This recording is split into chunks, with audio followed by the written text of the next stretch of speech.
from the city that never sleeps.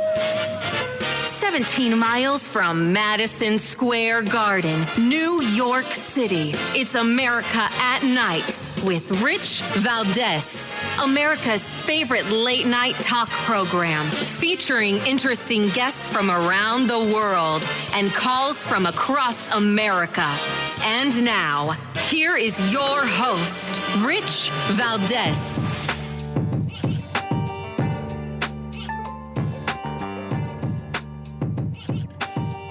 Hi there, good evening, and what's up, America? I am Rich Valdez, Valdez with an S, at Rich Valdez on all of the social media. Welcome to the Wednesday night edition of the program. Our phone number, if you want to join our late night national town hall conversation, 833-482-5337, 833-4-VALDEZ. And the border continues to be a mess. Right, there is a new rumor that I'm hearing. It's being reported in the rumor mill, and it's actually being reported in the media that Biden is looking to do an amnesty program. We're going to get into that in a little bit. Of course, we're also going to talk a little bit about the climate and everything else that's going on, as well as what's going on with the labor industry in this country and ESG, right? The environmental blah blah blah governance. We're going to get into that as well, and we're going to get some reaction to the oral arguments at the Supreme Court regarding the abortion pill debate that's been going on. So stick with me. It's going to be a very very packed show tonight, and we're going to get to everything, plus Open Phone America. Of course, that's coming up. But in some sad news, former United States Senator and Vice Presidential candidate Joe Lieberman has passed away. You may have heard that by now. And we have a couple of clips of audio to remember Joe Lieberman. Listen to this. Joe Lieberman was just a ballot recount away from being Vice President of the United States.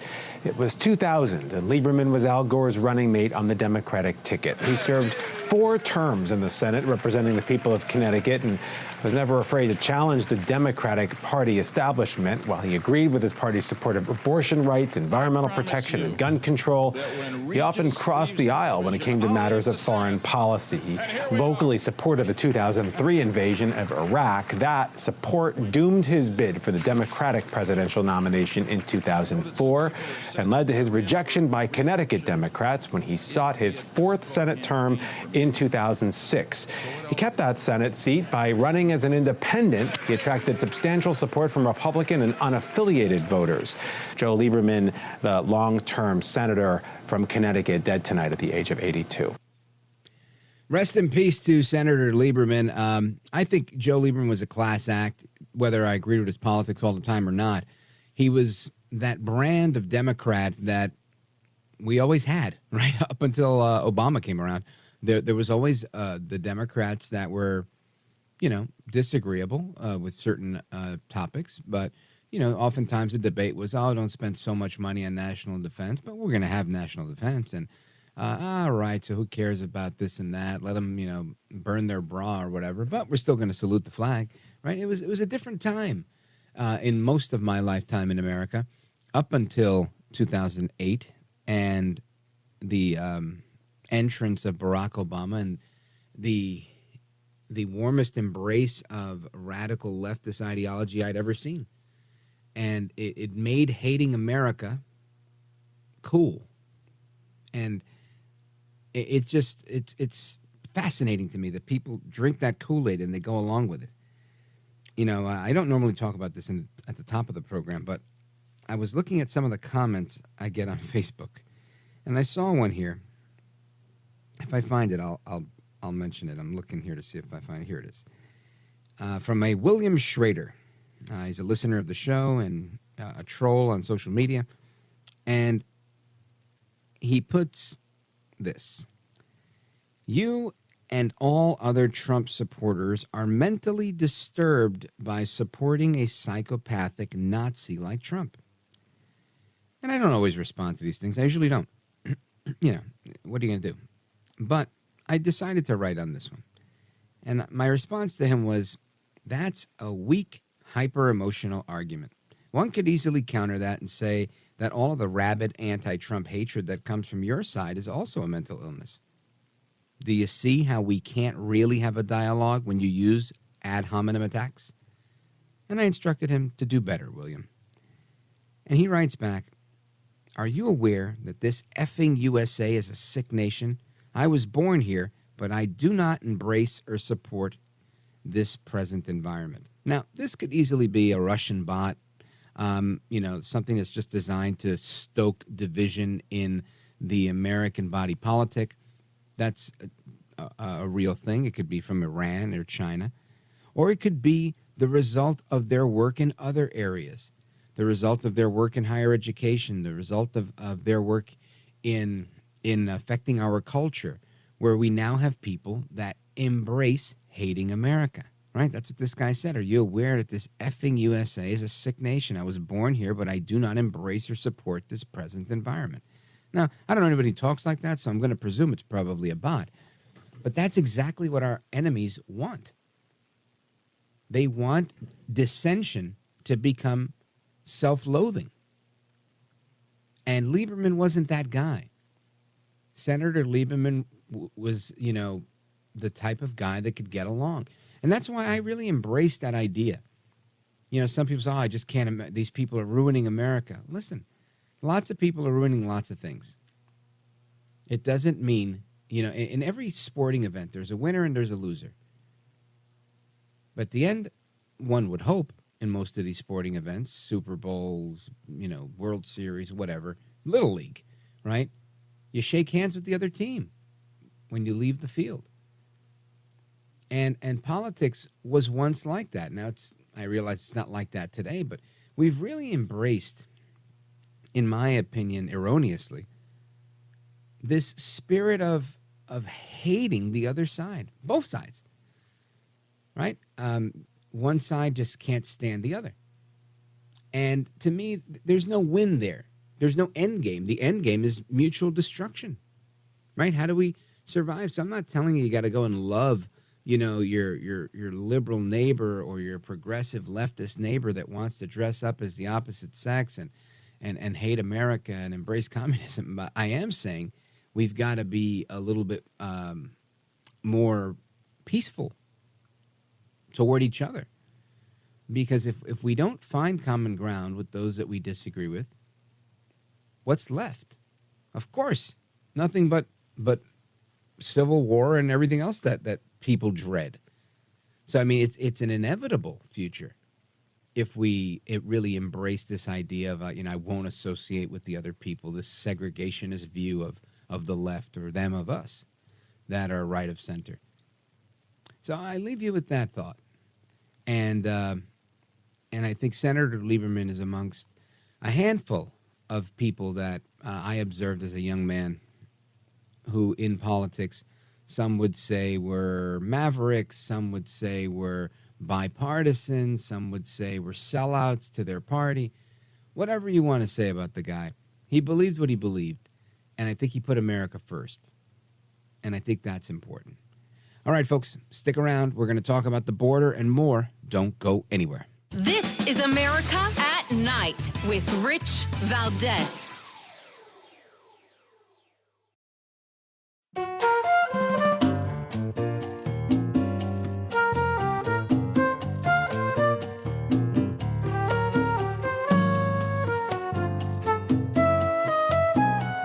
By the way, your ratings are up. Congratulations. Somebody. It's always nice to check.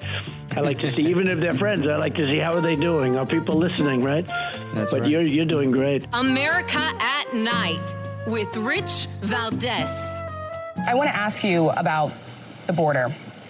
Did you watch that border video down in El Paso? And does that send a message to Americans that the border is secure? We are very clear, and I think most Americans are clear that we have a broken immigration system and we need to fix it. Members of the United States Senate, those considered to be very conservative, with others, came to a bipartisan resolution, but they're refusing to put it up for a vote. and in large part because we know the former president would prefer to run on a problem instead of fix a problem. As of right now, is that executive action on the border still on the table? Could we see that? That does not absolve the fact that the real fix is going to be when Congress acts. Mm-hmm. Still on the table, though? Yeah, for consideration. That is Vice President Que Mala Eres. She was on ABC This Week on Sunday, and she says that the border's broken because of Trump and the GOP, in essence, right? Executive action, who cares if the president can, use the power that he has as the chief executive? We're here to say that it's the Republicans' fault. The Republicans did this. They're the ones breaking this system, blah, blah, blah, blah, blah. I want to bring in an expert here. Somebody's been on the program before and knows exactly what's going on at the border. He's a visiting fellow at the Heritage Foundation now. He's a scholar, but he was acting commissioner of United States Customs and Border Protection under Trump, and he was also the chief of the Border Patrol during the Obama years. Mark Morgan, welcome back, sir. Rich, hey, I really appreciate having me back on. It's great to be with you on again. But I tell you, the only thing I take exception with is I think you went too far calling me a scholar. No. If you're at the Heritage Foundation, you're definitely a scholar. So check this out, Mark Morgan. You heard what Vice President Que Mala Eres just had to say, putting the blame on that. And I find it interesting that the media is finally pushing back and asking questions about executive action. And I have to say, you as a professional, right? You've done this for a number of years, serving multiple presidents. Yep. Have you ever had to wait for Congress to act for anything other than passing a budget for you to do your job?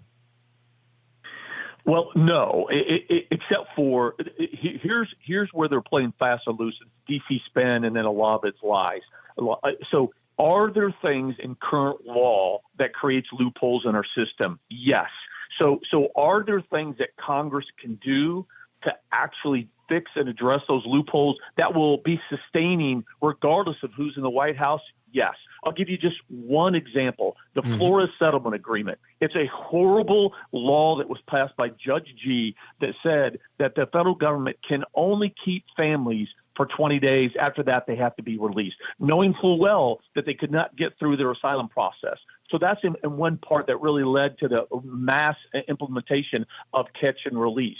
So that is something that Congress can step up to do to fix. But however, having said that, there are still ways within the law that you can work around that to actually address that loophole. And that's what we were doing under President Trump, right? Hey, look, love him or hate him, this isn't politics for me. This is black and white. And one of the ways we did that was the Remain in Mexico program. We stopped releasing those that were coming to our country illegally. We were making them wait in Mexico, including families. And shocker, guess what? They stopped coming. I mean, It's really common sense. And that's why right now I get so frustrated at the lies being told. They keep saying this bipartisan bill that the Republicans killed. First of all, let's be honest about that. 4 Senate Republicans voted for it. 4. And we know who the typical suspects are, right? They're all the rhinos. And the reality is 5 Democrats in the Senate side voted against it. So don't tell me this was a true bipartisan bill, first of all. And second of all, what they failed to mention intentionally, which is the same thing as a lie of the American people, is that 10 months ago, the House, the Republicans, passed the strongest piece of border security legislation, Rich, that's ever been passed in our lifetime. It's called H.R. 2. That's right. That actually provided a meaningful policy path forward that would have fixed this crisis. But it went over to the Senate, and what did Chuck Schumer do? Killed it. He didn't even put it on the floor for discussion, for open debate, for the public to weigh in. He didn't even put it on the floor and entertain amendments. He just killed it. So if they passed that 10 months ago, 60-70% of the crisis right now at our border would have been fixed. So don't tell me the Republicans want this for an issue in 2024, because it's a lie. And I find it interesting how, when the reporter pushes back on her and says, well, is executive action still on the table? Yep. It's almost like she ignores it and says, well, yeah, sort of, yeah. But she's almost reticent to actually say that the president will take any action. To me, that sounds like they're playing pure politics. No? I couldn't agree more. In fact, I really encourage listeners, it's real quick, they could do a 3-minute Google search and find out when Secretary Mayorkas first took over on one of his Sunday talk show circuits, one of the hosts actually asked him, "So you've undone all the Trump policies, right?" And he said, "Yes." And she's like, "Well, which ones did you undo?" And he was bragging about it, Rich. He was like, I think he said it's too many to count. Exactly. Yep. You know the clip I'm talking about. Mm-hmm. He actually bragged and said it was too many to count. Well, guess what? That's the only thing that the secretary has said the past 3 years. It wasn't a lie, because in the first 100 days of this administration, President Biden used 94 executive orders to dismantle and disrupt and destroy the network of tools and authorities we had that by every single statistical measurement had led to the most secure border in our lifetime. And no one has to believe me, Rich. Look it up in the facts, the statistics. DHS's own statistics will show that under President Trump, as we were heading into 2020, we had the most secure border in our lifetime. And through this president's use of executive orders, he destroyed all of that. So here's the thing. He could take that same pen and reinstate those executive orders, and you would see a turnaround at our border almost overnight. Unbelievable. Folks, we're on with Mark Morgan. He is a visiting scholar at the Heritage Foundation, and he was the U.S. Customs and Border Protection Commissioner during the Trump years. Now, Mark Morgan, there's a number of articles that I saw today citing something that I find, I'm going to say alarming, but, really what surprises us coming out of Washington these days. Biden may hand out green cards to 4,000 illegal immigrants per year. This is looks like an amnesty program. Have you heard of this, and what do you think about it? Yeah, so first of all, I think the two adjectives you used were right. It should be alarming for all of us, but it's not shocking. And I've heard rumblings of this for quite some time. I mean, look, they're finally saying the quiet part out loud. Because keep in mind, why is this happening? Why have they intentionally caused this chaos and lawlessness at our borders, jeopardizing our nation's safety and national security? Why in the hell would they do that? Well, there's two political perceived benefits. One, remember, one of those executive orders he did is that illegal aliens, those that have illegally entered the country, are counted part of the census. And what that means is that there's redistricting for House seats in the Democratic's favor. And why is that so important? Because that impacts electoral votes. So that's one part of the game. The other part is they believe every single illegal alien they find a pathway to citizenship is going to equate to a Democratic vote. So this is, again, they're saying the quiet part out loud. This is part of their overall long-term strategy. And think about this. And they pretend that they haven't taken any action at all, Rich, that would actually lead to the chaos and lawlessness at our borders. Yet they have just told the entire world, hey, if you get here and you avoid being apprehended and removed long enough, then we're going to give you citizenship. That's what they're telling the entire country, as well as what they're telling them right now, which is they say, if you get to our border, you have an 85% chance of being released into the interior United States. If you stay here long enough, you're going to get a green card. This is alarming, and I want to dig into that a little bit more straight ahead when we come back. Folks, we're on with Mark Morgan. He is a scholar, and that's why he's at the Heritage Foundation as a visiting fellow, former acting commissioner of U.S. Customs and Border Protection under the Trump administration. He was Border Patrol chief as well. He was former FBI agent. He's been around. He knows what's going on, and we're going to continue to pick his brain straight ahead. We're coming right back with Mark Morgan. Don't go anywhere. I'm Rich Valdez.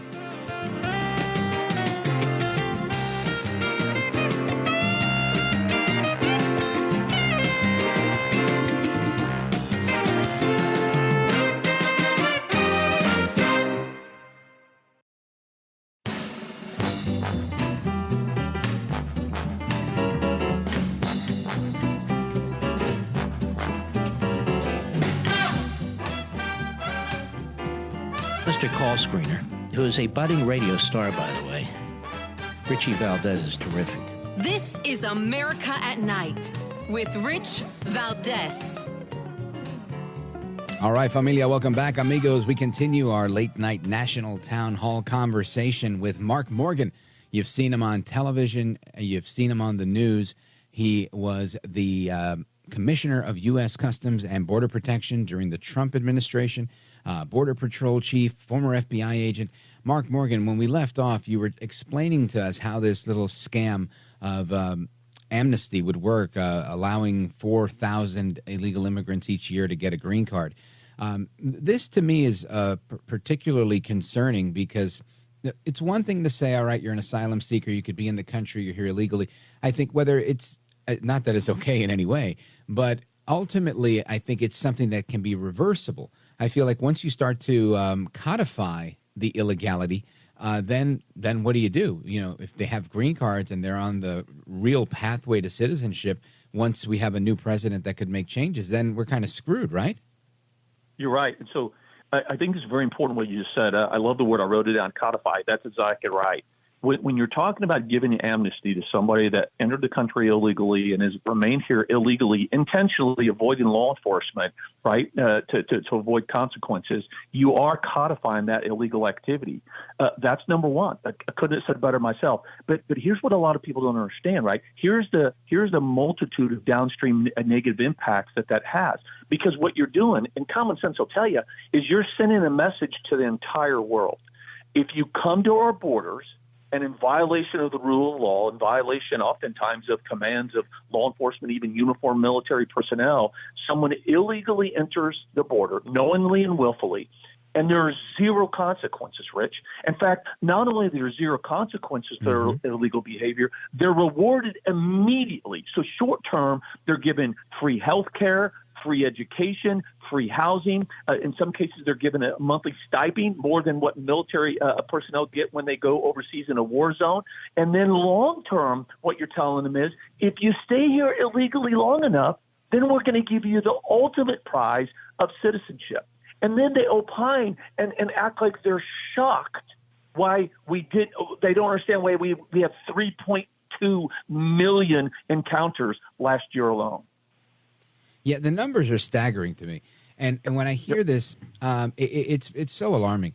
So I look at this and I think, man, could it get any worse? And you just said something that reminded me of something I saw recently when you said they're being rewarded. And it's these incentives that they have in place that are really the most troubling, right? I'm sure. I mean, if they sent it to me, my friends sent me this thing that they saw on social media. There's a TikTok guy from Venezuela, like a shaved head guy, and it's all in Spanish.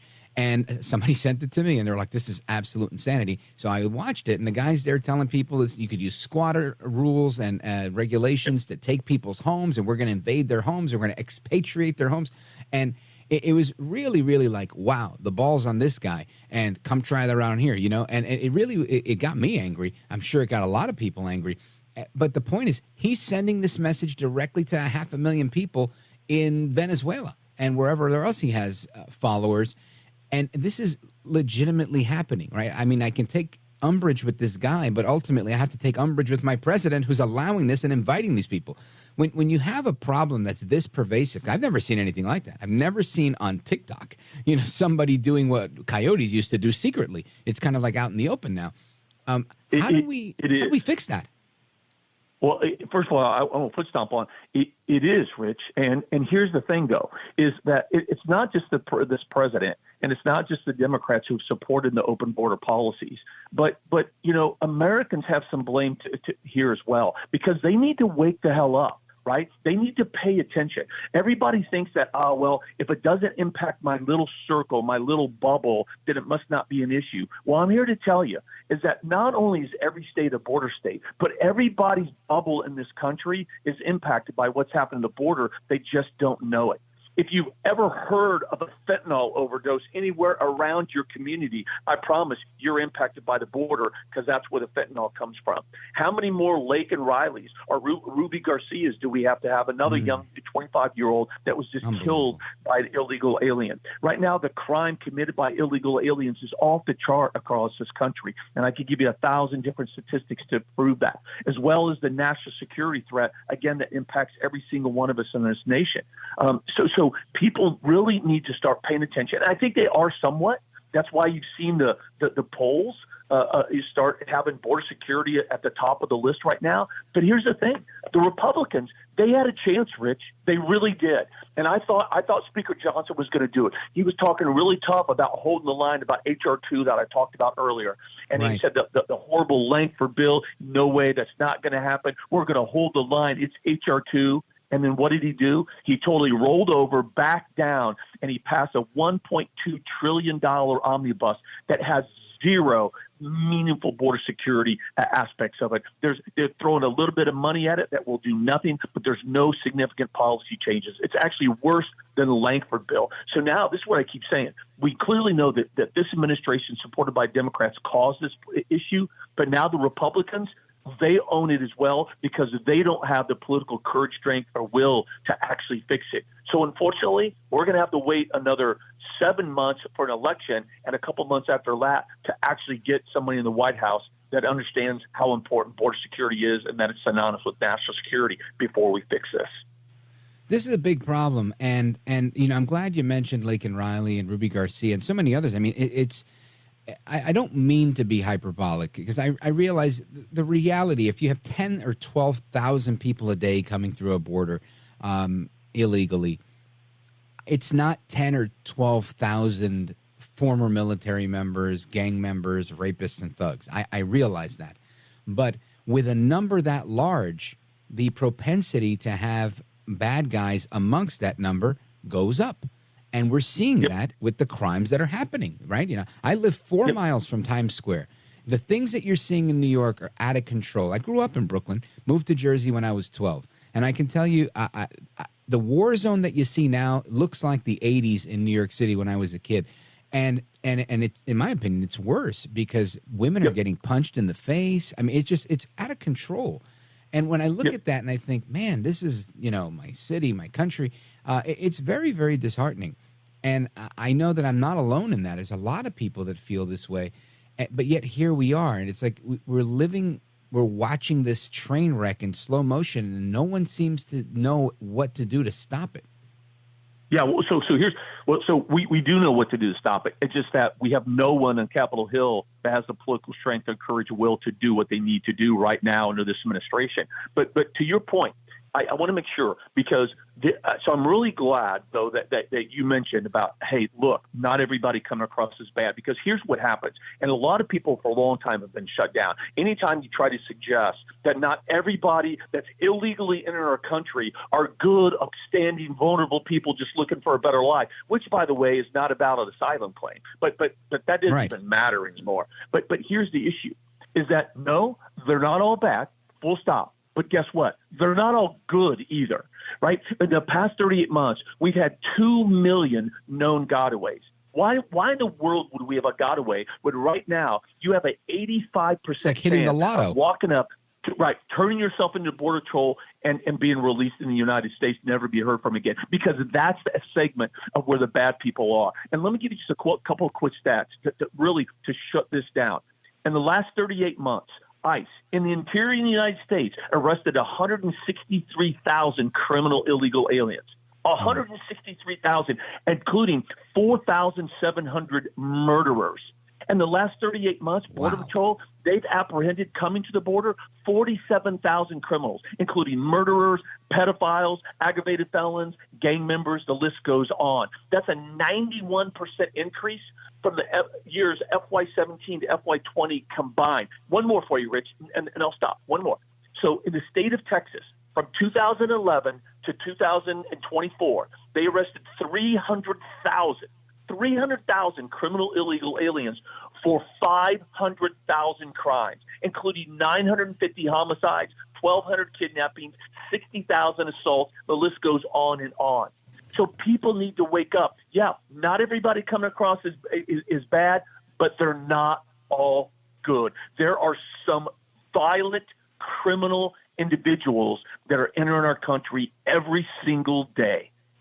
And Mark Morgan, and that's where I want to focus, because I see it happening, and we see that crime is going up. Venezuela's crime is going down, and we have murders going up.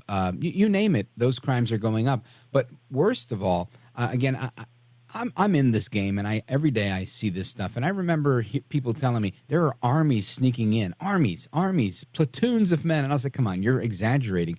And after speaking with a number of people, I stood corrected, and I said, you know what, you're right. I saw the videos. I seen 100 Chinese men coming through, 100 men from Northern Africa. These look like armies, and I couldn't help but think something's happening. And we're seeing things happen. So I want to get your take on that part of it, the national security part of it, when we come back. Folks, we're coming right back with Mark Morgan, former Commissioner of United States Customs and Border Protection during the Trump years. Don't go anywhere. This is America at Night with Rich Valdez. Call now, 833-4-VALDEZ. That's 833-482-5337. 833-4-VALDEZ. That's Valdez with an S.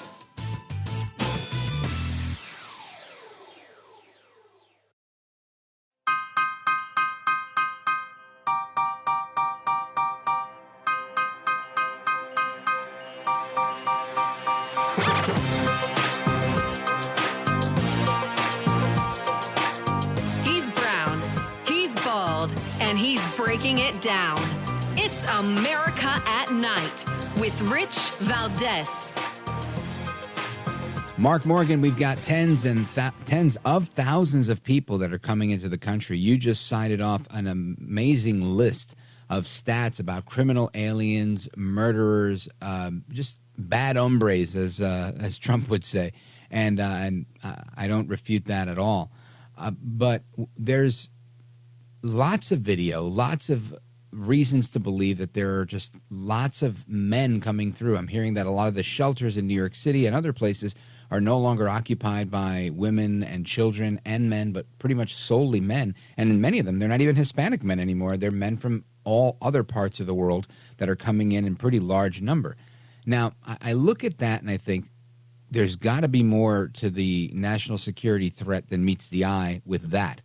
And B, something else I want to, before our time is over, I saw a report that there was a pretty complex system of tunnels and a cave that was beneath one of the homes of Puff Daddy P. Diddy Combs. And I think that that's also another large industry in our country, is trafficking and whatnot. And are these two things interrelated? What say you? Yeah, first of all, you're spot on. So right now, the flow of those coming across illegally, it's about 60 to 65% single adult males of military age.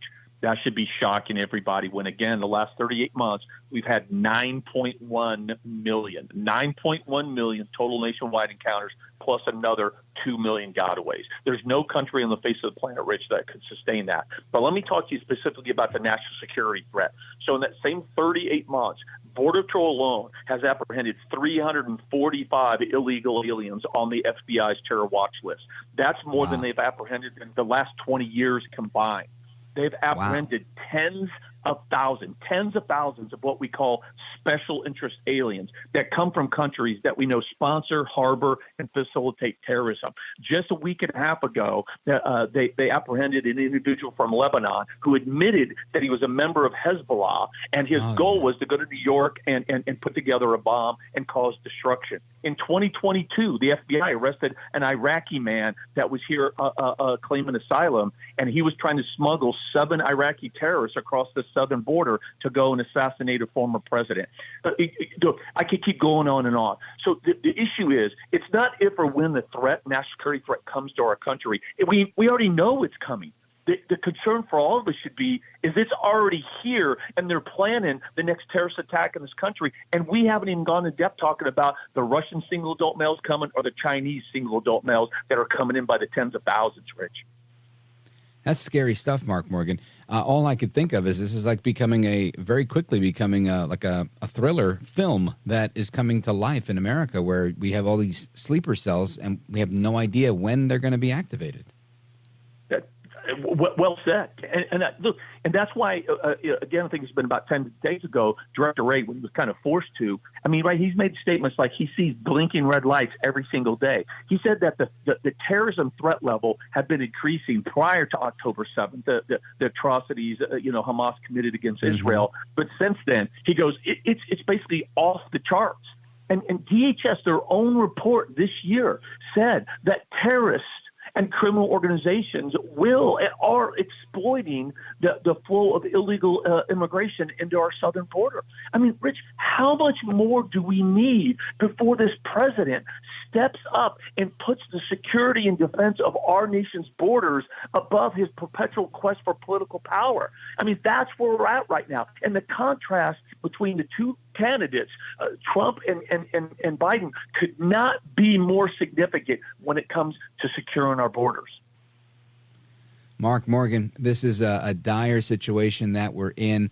We're seeing all these crazy things happen with Hollywood, with trafficking, all of these men coming from all over the place. I want to thank you for filling us in on what's going on and for making time to, stay up late with us and bring us up to speed. You are a gentleman, a scholar, and a patriot, and I thank you for being here, sir. Rich, thanks for having me always, anytime. Yes, sir. Godspeed. Folks, we come back with your calls and more straight ahead. This is America at Night with Rich Valdez.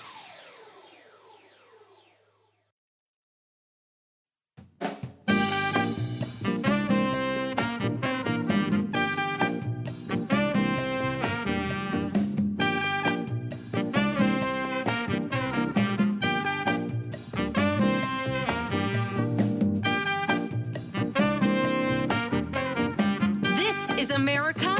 This is Night. This is Rich Valdez. All right, America, I'm going to get to your calls momentarily, but I wanted to also highlight the story that I saw out of Florida. Ron DeSantis, the governor of Florida, released a video message today saying he's putting an end to the squatter scam. Your home belongs to you. And that's good if your home belongs to you because that's important. Listen to this. Does your house belong to you? Or if you are not using it, can someone just come in, squat for a period of time, and then claim that they have a right to be there? This so-called squatter scam is something that's happening around the country. There's even videos telling people how to go in and take over an empty house. That was never how the law was supposed to work. And in Florida, we are going to take action today to end this scam and to protect the private property rights. The governor is spot on. You have to protect private property rights. And I want to go to Jim. Jim's in Pittsburgh, Pennsylvania on KDKA, the oldest radio station in America. Jim, go right ahead. Yeah, my comment is on the border issue with Biden and Mayorkas. They should be impeached because, really, when the president goes in office, he raises his hand to take an oath to uphold the Constitution and secure the borders. He's doing just the opposite. Okay, they're allowing the people to come in. They're giving them gift cards, okay, because they know they need votes for the middle class that are fleeing the Democratic Party like a house on fire. So this is absolutely insane what's going on in our country because they know, and then to try to flip it and blame on Republicans is a lot of chutzpah. It's gaslighting, really, right? It's what they do best. This is what they do. They commit the crime and then they go, "Oh, look, you did it."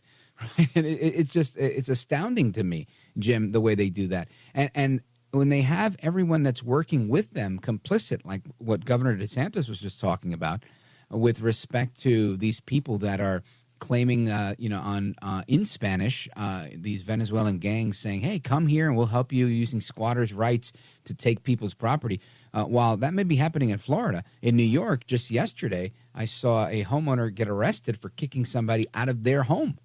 So clearly the laws are tailored to benefit others than the actual homeowners. And you're right. They need to be impeached. To me, that's the answer. I just don't know that we have enough people with, like you said, the chutzpah or the political will to actually do the right thing. Jim in Pittsburgh, Pennsylvania, KDKA, thanks for the call.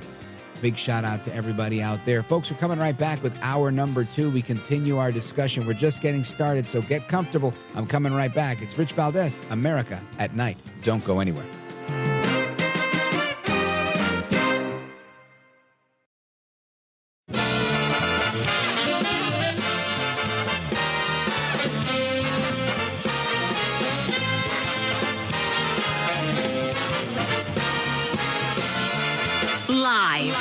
from the city that never sleeps. 17 miles from Madison Square Garden, New York City. It's America at Night with Rich Valdez, America's favorite late night talk program, featuring interesting guests from around the world and calls from across America. And now, here is your host, Rich Valdez. Hi there, good evening, and what's up, America? I am Rich Valdez, Valdez with an S, at Rich Valdez on all of the social media, your liberty-loving Latino amigo. Happy to be here with you this Wednesday evening. If you want to join our late-night national town hall conversation, give me a call, 833-482-5337, 833-4-Valdez. And last hour, I told you a little bit about the passing of former Senator Joe Lieberman, and of course our thoughts and prayers are with his family. Definitely a difficult time for them. He was 82 years old. The Disney Corporation has dropped their lawsuit against Governor Ron DeSantis after nearly a 2-year legal battle. I wonder why. Is it because people have canceled their Hulu like I did? I could tell you I canceled my Hulu, and I liked Hulu. There were, some crazy stuff on there, but there were shows I liked. And I dropped them because I said, you know what? I want to join the club of helping Disney to hemorrhage, because Disney was once this, at least for all of us that were very ignorant, was a very nice place where you could just go with your kids and forget about the craziness of life. And lamentably, it's, now it's indoctrination 101 in so many ways with the crazy type of programming that they're putting out. So that's a whole show for another day. But Disney dropped their lawsuit. Let's see, what else do we have here? Jon Stewart, who was recently criticizing President Trump for loopholes and this and that, was found to have overvalued his own New York City home by over 800%. Of course, after slamming President Trump, saying it was not a victimless civil case. There's no such thing as victimless. So I guess the joke's on you, Jon Stewart. Let's see. What else do we have here? Oh, RFK Jr., he's running for president as an independent. I don't know why. I don't know why he bailed out so quickly from the Democrat primary. But he did, and he's announced a vice presidential candidate. We'll talk about that in a little bit. Ronna McDaniel, she got fired from her job at NBC, but likely they're going to have to pay out the rest of what they owe her. And I think they agreed on $600K for her contract. So if they pay out the rest of her contract, she will have made more than $500,000 from one interview that got her the hatred of all her future soon-to-be colleagues, which got her fired, and now she's rich. Not rich, but you just can't make up the way these things happen, right? The censorship of the left is just so crazy. And in other things, I want to move on. I want to go into a story that is interesting, right? Because we have the ESG movement, right? And their push. And there's always a push for ESG. And there's always a push for electric vehicles. And there's a lot of moving parts when it comes to this stuff. And I think sometimes these stories fall through the crack, especially when big labor comes into the picture. And to help us understand how all of these things coincide, Gabby Hoffman joins us. She's a strategist and consultant, policy analyst, and director at the Center for Energy and Conservation at IWF, the Independent Women's Forum. Gabby Hoffman, welcome. Rich, it's good to be on and connect with you. Thank you for having me. You bet. My pleasure. I'm looking forward to this because this is one of those things that, the beauty of late night radio is that we have a little bit of a longer segment and we can do multiple segments to do a little bit of a deep dive. And I think this is one of those topics that it's hard to do in a 6-minute hit to really do it justice. So I'm hoping we can really take it apart and leave the listeners with a really good understanding of it. Tell us what's going on. What do you want to start first with, ESG or EVs? We could start with ESG. So ESG is a investment philosophy. So if you have listeners who trade on Wall Street, on the stock market, they're very familiar with this type of ESG investing style. how does it relate to people, or how does it affect people who don't partake in the stock market is always a question. People are starting to hear this acronym more. They don't know what to do. They're very concerned about it. But it stands for environmental, social, and governance. It's not a new idea. It's kind of this thought process of social corporate responsibility, just packed a little bit more tenderly through easier, more understandable terms, or three-letter words like ESG, DEI, CRT. They're all in the same family. But this one encompasses more so of seeping into environmental, net zero, EV mandate type proclamations. You also have a social component, which is very, very progressive left. They talk about human rights, but they often don't adhere to human rights when it comes to the E-prong. In many, many situations, we'll go into EVs, of course. But this investment philosophy is creeping into all facets of society. You see this everywhere, whether it's being handed down from top-down directives from the Biden administration. The first of this kind of notion came through an ESG proposal from the Department of Labor as it affects retirement accounts, 401ks.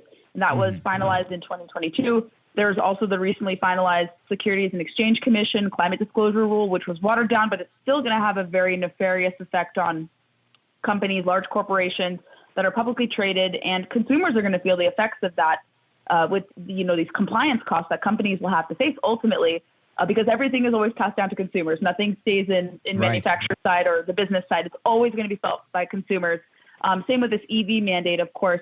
But ESG, in terms of how it has a real world impact on you, when you discourage investments, as your readers probably know, or listeners probably know, and you are familiar with, certainly, of course. But for those who are not familiar, ESG does have real world implications on us, whether you have a retirement account or you don't even actively trade on the stock market. So when they're encouraging investments, let's say for conventional fossil fuels or oil, coal, natural gas, they're discouraging investment in those, even in gun companies too. We saw the gun industry. I work a lot in the outdoor industry. I hunt and fish.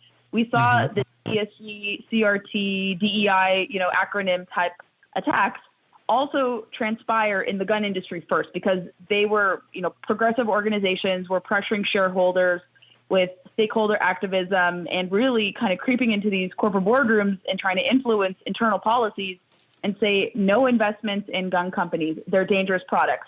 Now they're doing the same with energy investments, meat investments, you name it. And so what they're saying and doing is they're saying, okay, you have to go net zero across the chain of your company, whether you are directly involved in energy or not. You have to account for a ESG score. You have to obtain an ESG score. There are very questionable thought processes about how certain companies obtain the score. It's very questionable. A lot of the times the companies do not accurately reflect what type of score they have. They can buy influence.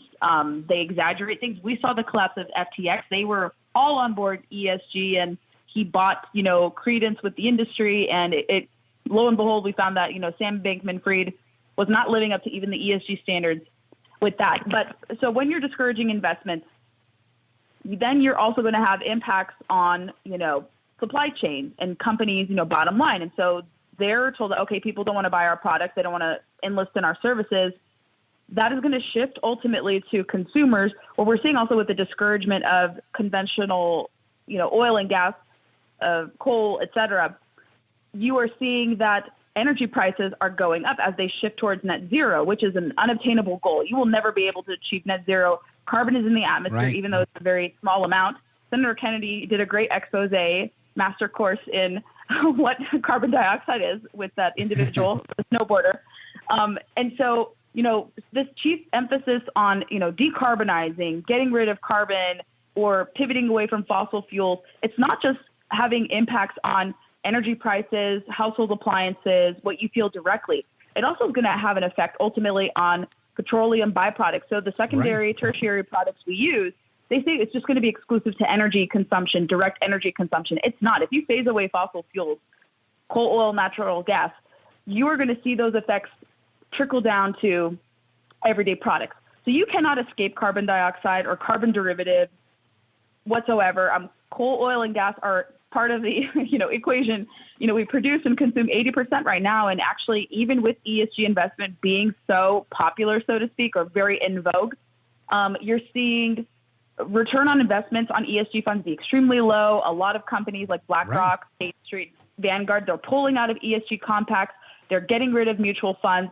They're moving away from this because it's really untenable. It's really not profitable whatsoever. And so I think corporate America is starting to say, okay, moving away from financial goals to these partisan, political, progressive goals and investment is not good. And it doesn't show that we're virtuous too. We're not virtuous in the process either. We're losing money, and then we're also displaying we're not virtuous. And then we're also gaming the system in terms of exuding virtue by buying and inflating our ESG score. So it's a gamut, and we've done a good job at IWF exposing it. We work very closely with some of the leading organizations who are really having their teeth into this fight. The State Financial Officers Foundation, they're a great group. If people want to know about ESG more, they're also great. We work very closely with them. Consumers Research is also great.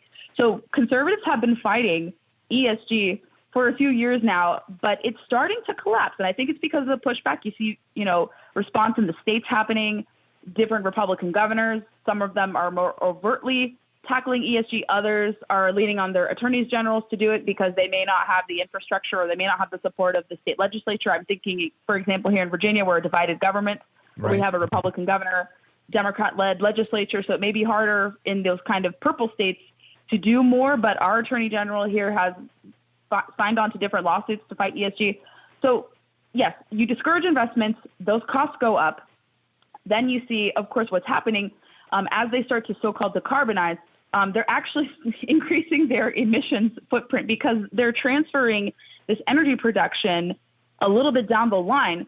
And then you're actually worsening the environment as you claim you're shifting away from this because of just what goes into the preferred technologies of this administration through the Inflation Reduction Act and all these other boondoggles, all the spending that is going into so-called clean energy projects, namely solar and wind, utility scale solar and wind. And those require a lot more energy. They're a lot more exhaustive, and they're very expensive to put online. They're not reliable, and they have very questionable environmental footprint. So we saw last year the collapse of offshore wind through stock market. We're going to see a similar collapse. They're already foretelling very bad news for utility scale solar.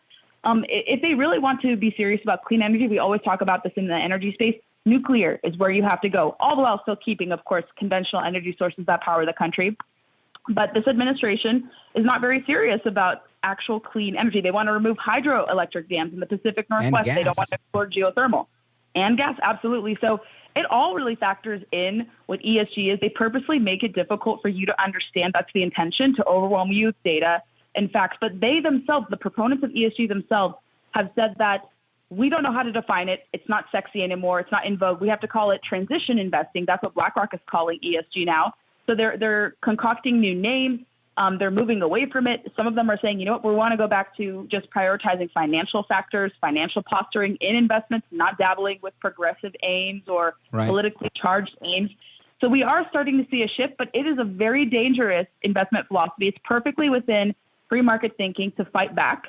And there is debate among the center right over whether or not you can use, let's say, the tools of the state government or attorneys general to fight back. We're not really having to do much. It's these companies are starting to fold and say, okay, we're being shamed into getting rid of ESG with respect to state pension funds and whatnot being put on lists or being threatened to be put on lists. So that's enough to compel a financial asset manager to say, you know what, this is too much. This is too burdensome. We're going to lose out more if we continue to do this. So they get rid of, ESG and you know what? all that. So, Gabby Hoffman, I think it's also telling that, like you mentioned before, these funds, they haven't been performing the way people expected them to perform. You couple that with China bailing out on net zero, saying, well, we're not going to do the whole net zero thing that we were going to do. We're not doing it. It's like you're spelling it out quite scholarly. I'll take a layman's crack at it and say the whole thing is a scam.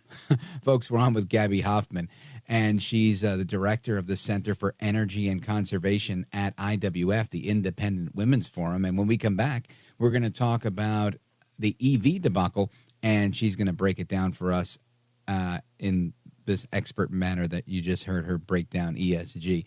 Don't go anywhere. We're coming right back with Gabby Hoffman. This is America at Night with Rich Valdez.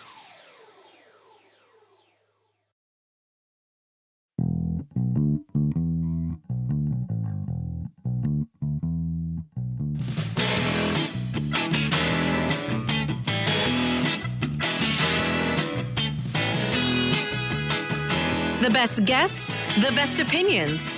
This is America at Night with Rich Valdez.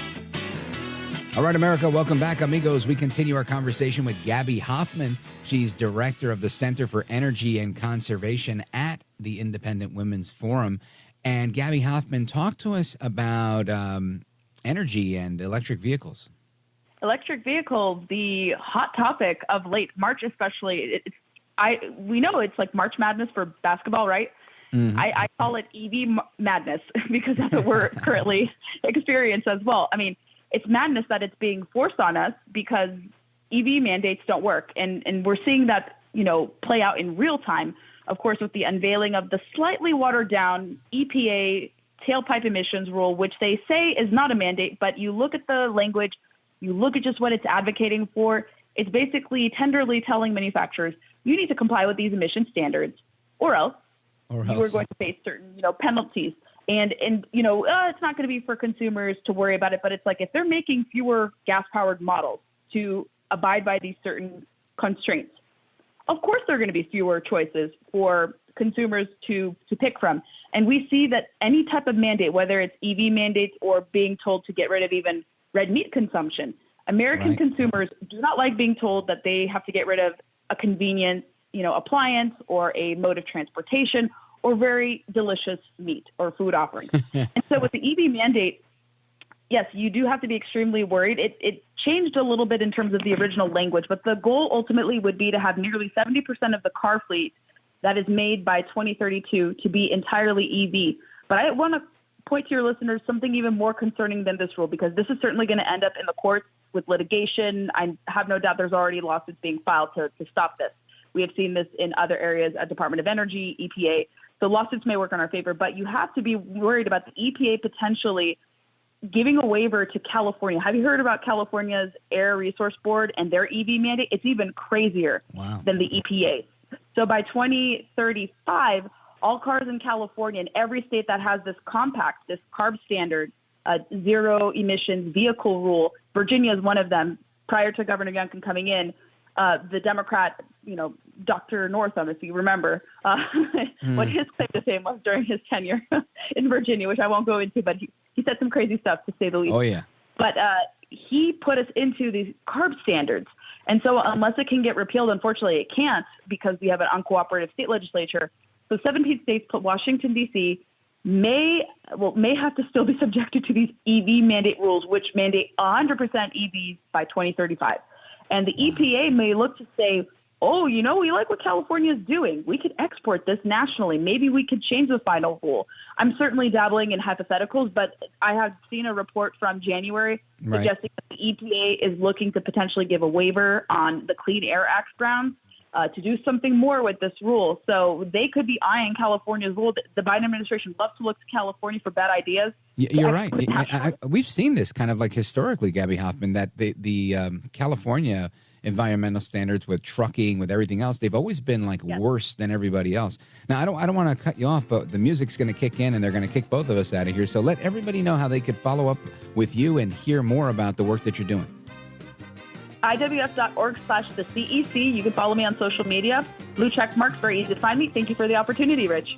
Oh, my pleasure. We'll definitely have you back. You know your stuff. Gabby Hoffman, folks, check her out at the Center for Energy and Conservation at the Independent Women's Forum, and give her a follow on X or wherever else you do.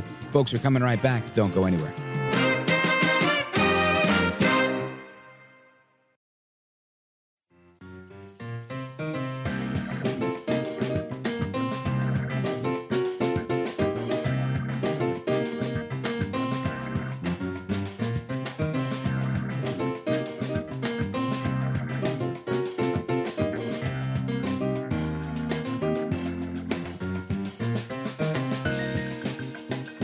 Well, Mr. Valdez, you have one of the greatest shows that radio's ever had. America at Night with Rich Valdez. The difficulty here is that, at least to me, these affidavits do read more like the conscience objection is strictly to actually participating in the abortion to end the life of the embryo or fetus. And I don't read either Scott or Francis to say that they ever participated in that. That is Supreme Court Justice Amy Coney Barrett. in oral arguments yesterday, and she says the challengers have not shown how doctors were hurt by the FDA's decisions in this case. The case that we're talking about is the abortion pill, and it's a interesting case and not something that I can sit here and pontificate about because I really don't know all the ins and outs of it, but our guest does. Sarah Parshall Perry, Senior Legal Fellow at the Edwin Meese Center for Legal and Judicial Studies at the Heritage Foundation. Sarah Parshall Perry, welcome back. Thanks for having me back, Rich. I appreciate you staying up late. I hope you didn't have to have a little extra coffee, but if you did, I'm not mad at you. I'm a night owl, so it works great. Oh, wonderful. And I know that this is part of your wheelhouse, and we've talked about these types of things in the past. Tell us your initial reaction to the clip that you heard from Justice Barrett and overall on this case. You know, I think the biggest issue here is going to be the issue of standing, whether or not those doctors, the Alliance for Hippocratic Medicine and the group of doctors within that alliance, whether they were sufficiently injured to the point where the Supreme Court decides it can actually get involved and remedy whatever the proclaimed injury is. That is going to be, I think, the fulcrum for the entirety of the decision. In fact, 90% of oral arguments yesterday centered specifically on what the injury was that the doctors were claiming and what the connection was between their injury and the two decisions that the Supreme Court is faced with addressing, the 2016 decision and the 2021 decision from the FDA to loosen regulations and restrictions on the abortion pill, to allow it to be shipped through the mail, to no longer require a doctor's visit, to no longer require adverse event reporting, and to essentially make very, very simple to get a prescription pill that was associated and has always been associated with a number of complications, both medical and surgical. So these doctors are saying, listen, we've taken place in a number of procedures where we've cared for post-abortive women or women who are in the process of an incomplete abortion. It's a violation of our conscience. We don't always have the opportunity to object in the moment of, because we scrub into an emergency room to try to save this individual's life. But the impact that the FDA has had on our livelihood, on our practice, from these two decisions, 2016 and 2021, these doctors are saying gives them standing. But based on what we heard yesterday, it's not so clear that the Supreme Court justices agree with them. And I agree. I think that was, what I kind of took away from it. What I think is interesting here is they're making this argument, and maybe you could help me understand it. I also don't see what they're claiming is injurious to them in this. I do think that there's issue with not reporting adverse events. That sounds crazy. Why wouldn't you do that other than you expect a lot of them and you don't want to deal with it? Is that a sound assumption on my part? What do you think?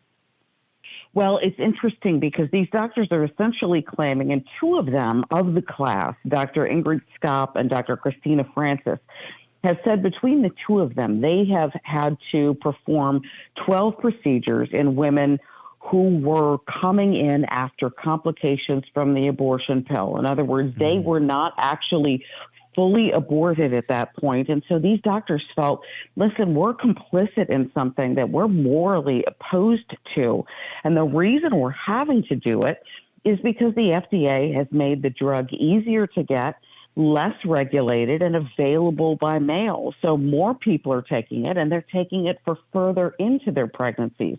That's the claim that the doctors have made. But Justice Kagan, for example, said she felt that there was quite a bit of sort of probabilistic connection here. In other words, they couldn't necessarily prove that these were situations they had to engage in because of either the approval of the pill at all, dating all the way back to the year 2000, or specifically because of the use of the pill in 2016 and 2021 when the FDA loosened regulations. That, I think, is going to be a really significant mountain to climb here. The doctors are going to have to prove this isn't just the plain danger of the pill. This isn't just the criteria of using the pill, a side effect of using the pill, but it is a specific connection to the FDA's decisions in 2016 and 2021. That may be something that they have a hard time proving. Yeah. And I see the how the public suffers, and it is interesting. I appreciate you walking me through that because it's kind of hard to follow with a lot of these things. Folks, we're on with Sarah Parshall Perry, Senior Legal Fellow at the Edwin Meese Center for Legal and Judicial Studies at the Heritage Foundation. And there were additional arguments being made by the government, by Solicitor General Elizabeth Prelogar. And I want you to listen to this one, cut 22. FDA approved mifepristone based on the agency's scientific judgment that the drug is safe and effective. It's maintained that judgment across 5 presidential administrations, and millions of Americans have used mifepristone to safely end their pregnancies. Now, I don't know, based on what the doctors are saying, this doesn't entirely sound true. But again, this isn't really the crux of the argument, right, Sarah? Yeah, you're exactly right, Rich. In fact, the issue itself does not go to the original approval of mifepristone because that was an issue in the lower court.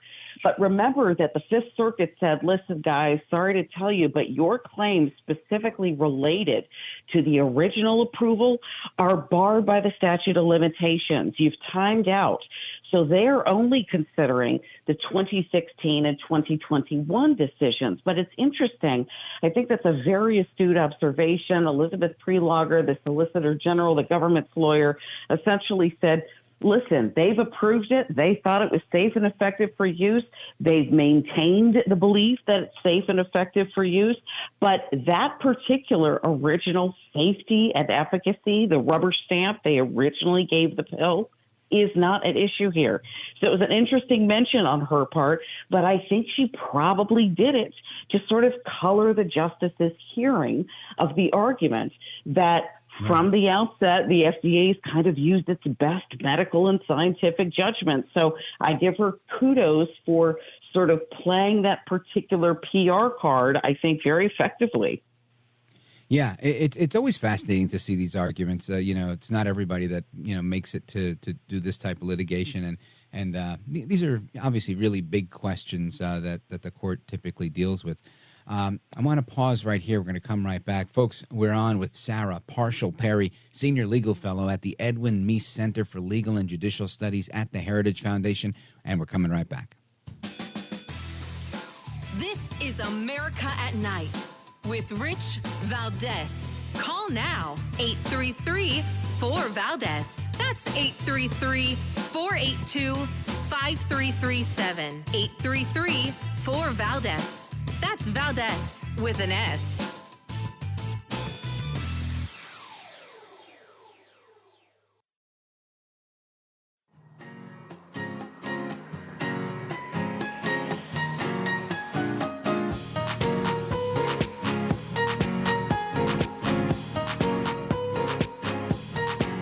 I want to listen to you, Rich, all the time. America at Night with Rich Valdez. All right, America, welcome back. And we continue our discussion with Sarah Parshall Perry from the Heritage Foundation, Senior Legal Fellow at the Edwin Meese Center for Legal and Judicial Studies. And there is a clip from Erin Hawley. She's a lawyer for the challengers in oral arguments before the Supreme Court yesterday, saying doctors should not be forced into treating women who have taken the abortion drug. Now, this is, again, another interesting part of the debate of do no harm. Listen to this. FDA's outsourcing of abortion drug harm to respondent doctors forces them to choose between helping a woman with a life-threatening condition and violating their conscience. This Hobson's choice is intolerable. Now, I don't think that the abortion pill should be made over the counter, and there's certain over-the-counter medicines right now that, if you don't have ID, you can't even walk out of the store with them in your local pharmacy.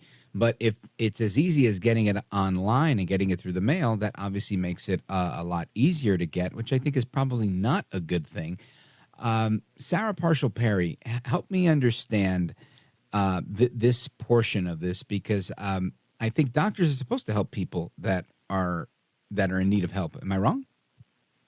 No, that's a great characterization. I think these particular doctors are really unwilling to sort of feel as though they're complicit in completing the act of abortion. And again, Aaron Hawley mentioned specifically 12 different cases where Dr. Scott and Dr. Francis had been forced to be involved in essentially helping to complete the termination.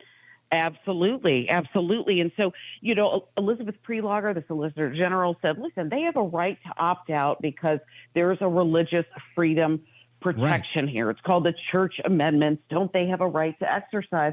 Well, and what Aaron Hawley said was, listen, these doctors are scrubbing into the emergency room. They don't know what they're going to see on the other side. And if you have a patient bleeding out on the table, you're not going to want to go to the 8th floor to go see general counsel and say, can I make sure that I can exercise my right of religious liberty here? Right. They're faced truly with life or death situations. And so it makes it very hard in these situations to know what to do other than to immediately assist and then say, listen, this particular pill regulation has made it more common that we will have to do this. So give me some of your analysis on that, because I see it both ways, honestly, and I don't support abortion, but I'm also thinking, if you take this pill and, that's on you between you and your maker, and it's your decision, and okay, done. Don't involve me in it. But I happen to be a doctor. So, how much space do I have if I'm an emergency physician to say, don't involve me? It's almost like saying I don't support turf wars between gang members, but if you get shot, don't come here. Right. I don't know if you can make that argument. Can you school me? I don't mind if you set the record straight. I just don't follow the logic. So doctors of all practice types have the right to be able to exercise their religious expression. In fact, they should. A couple of different federal statutes protect these rights within the concepts of hospitals or medical clinics that receive federal funding. And that's most of them, right? So if you think about Medicaid or Medicare, most federal insurance plans, all of these are particularly subject to federal civil rights laws, like, for example, what are called the Church Amendments or the Coates Snow Amendments. These give doctors who are within these particular hospitals the right to be able to opt out. But in this particular situation, in the emergency room, where there is not always the luxury of being able to say, can I make an elective choice here?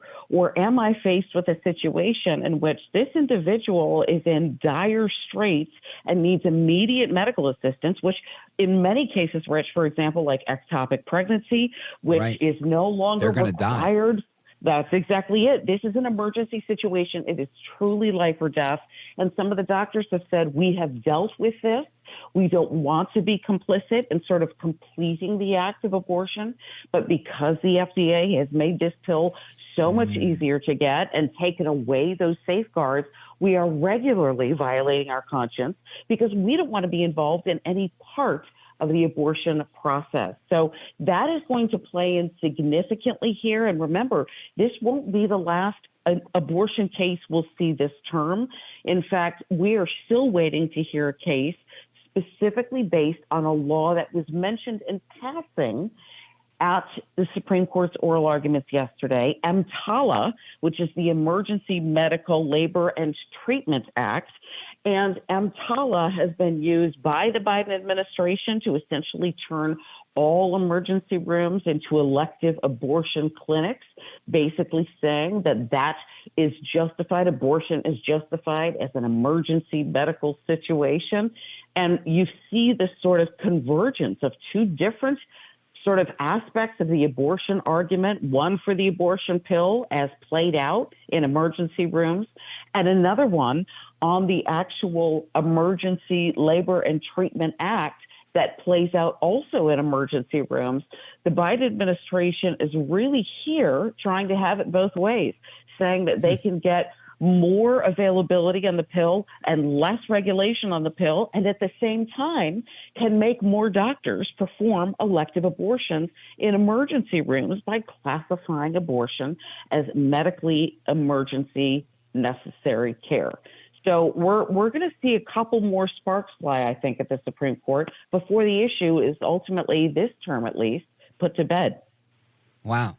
That's really fascinating because, again, that's back into my world now. That's really engineering the conditions to get your own political win here. And that's not the argument that the lawyers are making potentially, but, you've just kind of laid it out that way. And it seems incredibly typical that would happen with this administration. It's exactly what they do with everything. And this is a quite interesting case. I really didn't understand the extent of it, and I appreciate you bringing a lot of this to light. If you had to,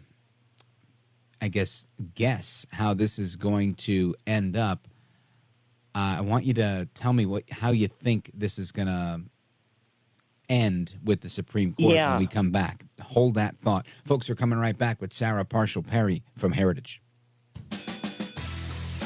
This is America at Night with Rich Valdez. Call now, 833-4-VALDEZ. That's 833-482-5337. 833-4-VALDEZ. That's Valdez with an S.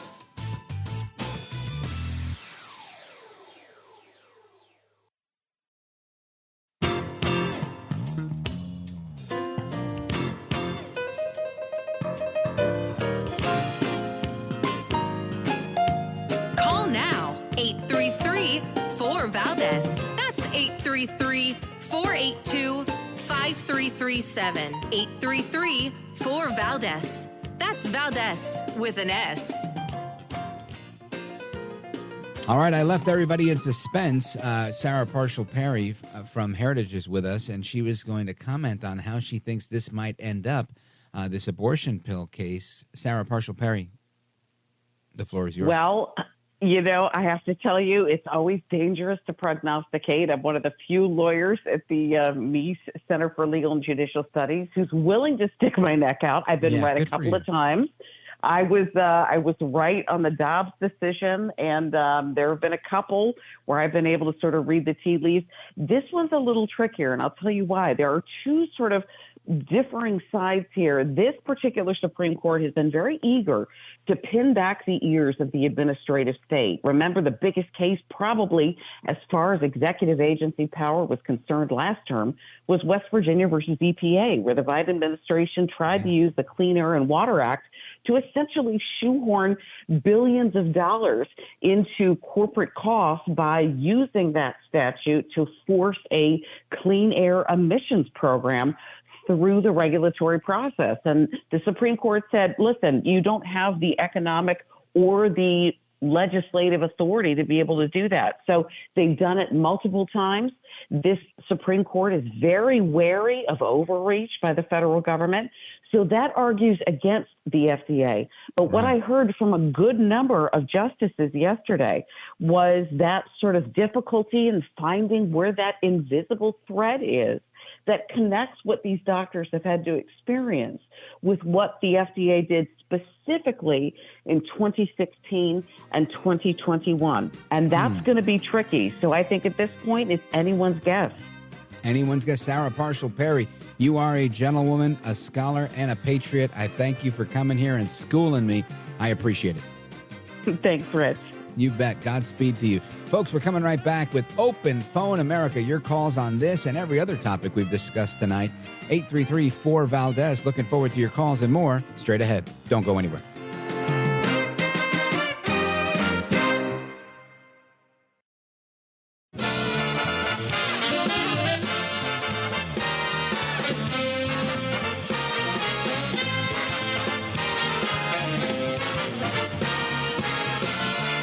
Live from the city that never sleeps. 17 miles from Madison Square Garden, New York City. It's America at Night with Rich Valdez, America's favorite late night talk program, featuring interesting guests from around the world and calls from across America. And now, here is your host, Rich Valdez. Hi there, good evening, and what's up, America? I am Rich Valdez, Valdez with an S, at Rich Valdez on all of the social media. Welcome to hour number 3 of the program. Here we call it Open Phone America. This third hour is your chance to weigh in. I'll take any topic, anytime. I'm happy to chat with you about lots of things. So far this evening, we've talked about a number of things. We've had some discussion on the border and the fact that Joe Biden might be issuing 4,000 green cards. And it sounds to me like this is a pilot program to continue to seemingly codify the lawlessness that's occurring at the border. So we'll get into that a little bit again. And what else did we talk about? We talked about the environmental social governance model that seems to be still here, but not thriving. And ESG, obviously, in my opinion, is a step towards the Chinese social credit score. So I've always taken exception to that. And, of course, we talked about this abortion case, which was a pretty complicated case, in my opinion. I definitely didn't have the intellectual rigor to really grasp every component of that case. It's a lot of nuance to it. And interesting conversation with Sarah Parshall Perry. And, of course, everything you guys want to talk about. There's some interesting stories that are out there tonight that I want to touch on. Hopefully, I'll tease them. And, I always get feedback saying, oh, you talked about this, but you never got into it. You're right. I'm sorry. Forgive me. All the program directors out there, I apologize. But let's see. We've got the bridge collapse. There's a lot of stuff. And, again, I don't even want to use this word bridge. The bridge did not collapse, right? The bridge was knocked down by a boat. From the video that I saw. And some are showing close-up, slow motion, sped-up videos. There's explosions on the bridge, which, to me, I thought maybe these are transformers for lights, that are on the bridge, and those things are popping. I've seen that happen during storms on light poles, so I can only imagine in a bridge that's going down. But, those in the conspiracy theory community have urged me to consider the idea that this was a very symbolic attack by enemies, and that's why they hit the Francis Scott Key Bridge. It was symbolic in that they were trying to come at the Star-Spangled Banner, at America, the core of America. I don't know if that's right or wrong. I know that it's a busy port there, and obviously we saw a reaction that we've never seen before. I'd never seen Biden move so quickly. We're going to fix it. We're going to pay for it. We're going to fix it. But what if it's not your fault? Doesn't matter. We're fixing it anyway. He was so adamant yesterday in saying that we're going to fix it. And the other thing they were adamant about, again, you have video of a boat, a big ship, cargo ship, plowing into a bridge. Now, I guess those who are old enough to remember 9/11, where airplanes plowed into buildings, might go, hey, that might be an act of terror. But for the most part, I think most people saw what appeared to be an accident. And the response from the federal government, as quickly as they gave their response, saying, this is not terrorism. This is not terrorism. There's no foul play suspected, made me think, my goodness, why do you keep saying that? I don't think anybody was thinking that quickly, other than my friends in the conspiracy community, which, there's a meme out there that I think is pretty accurate. It says, conspiracy theorists are just people that are ahead of everybody else, right? News that hasn't been reported yet. And that definitely seems to be the case with a lot of the quote-unquote COVID conspiracies. Most of that stuff eventually all became true, down to the ivermectin and everything else. So anyway, we can get into a little bit of that on the bridge, which did not collapse, as the media is putting it out there. And let's see. We've got the victims, alleged victims of Sean Puff Daddy P. Diddy Combs are talking. We'll get into a little bit of that. Let me see. What else we got here? Trump is angry about a gag order on the case where he consistently gets gag orders, and now the other case, and then the third case, and the fourth case, and they're all over the place. So we'll talk a little bit about the gag order on Trump, which I think is entirely unfair for one principle. The guy's running for president, right? They decided to bring their case after he announced for president. If you wanted to bring a case against somebody, you don't do it while the guy's running for president because you're literally diminishing his opportunities. Now, they're going to say, no, but we're just not going to let him talk about this particular case. The details of the case, he can't, talk about that. It doesn't matter. If you're saying, I think you're a thief, and I'm not allowed to respond to you and saying, no, I'm not a thief, and here's why. Because you're trying to do X, Y, and Z to me and tarnish my name, this, that, and the other. If I can't defend myself on the charge that you're giving me, but you're saying, but you're free to go and explain why you're going to make America great again, it still hurts me, right? It only helps you that I can't refute you. I can't refute your claims. Doesn't mean that I'm not injured here. Of course, yeah, I'm injured. So I think that's incredibly unfair that they put these gag orders on Trump. I mean, it's insane to me that we do this to somebody who's already a declared candidate. Really, guys running for president, you got to let them talk. Now, they're going to say that this is somehow going to hurt their case. Well, then you shouldn't have brought your case. Or you should have brought it when he wasn't running for president. People have rights. And our rights, last I checked, belong to us. They're inalienable, not the government's decided to prosecute me for a crime, so I'm going to give up my constitutional rights because the government's timing didn't match up with. No, it doesn't work that way. And it's about time they get it right. Anyway, we're going to get to your calls and more. Let's see. Where do we go here? Let's start with Jeff. Jeff is in Powell, Wyoming, KPOW. Jeff, go right ahead. What's on your mind? So, what I guess I can't figure out is when the Exxon Valdez hit Bly Reef and had the oil spill, we knew 5 minutes before it hit who owned that ship. Why do we not know who owns that ship?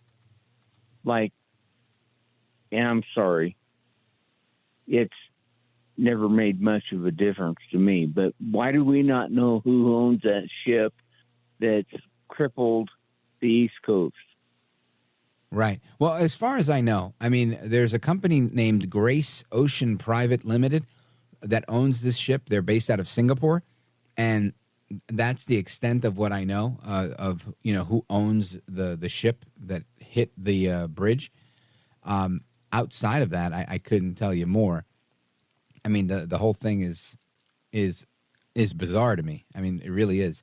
This is, I had an expert on last night who dealt with this, and I said, is this what you typically see? And he said, I've never seen anything like this. And that's what I wanted to hear. Right? I wanted to hear that it's not just me. I'd never seen anything like this either. I'd never seen a bridge just literally crumble. A bridge, that had all this, steel, triangulated steel that's supposed to be reinforced, just, literally just fall down like a slinky. And it's again, I am suspicious. I am incredulous. I feel badly about this. The whole thing is bizarre to me, Jeff, that this happened the way it did. So, yeah, that's what we know about the ship. This one company that owns it, and they're out of Singapore, doesn't do much for me.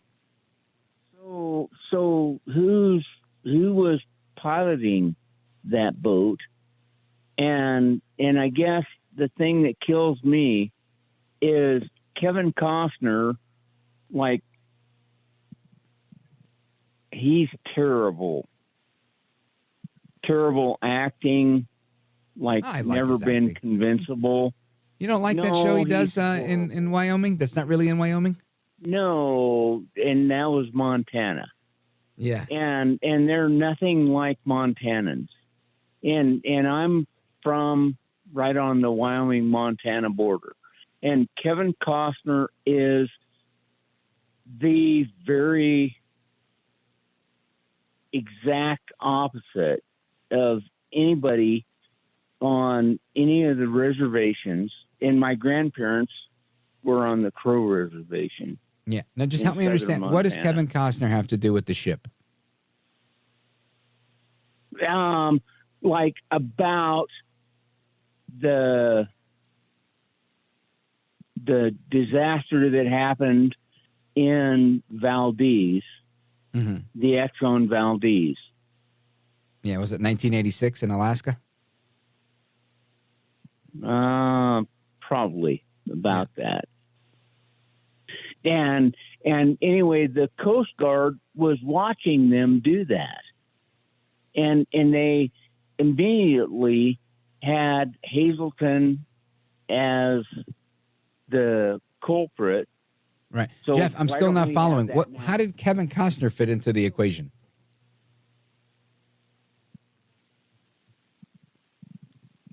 I think we lost Jeff. I don't hear him anymore. Jeff, thank you from Powell, Wyoming, KPOW. Big shout out to everybody listening there. Let's go to other Jeff.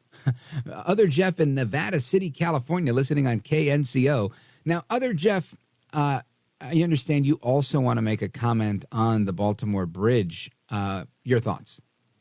You know, I haven't seen the video, but you don't have to be a rocket scientist to do mass times velocity equals impact.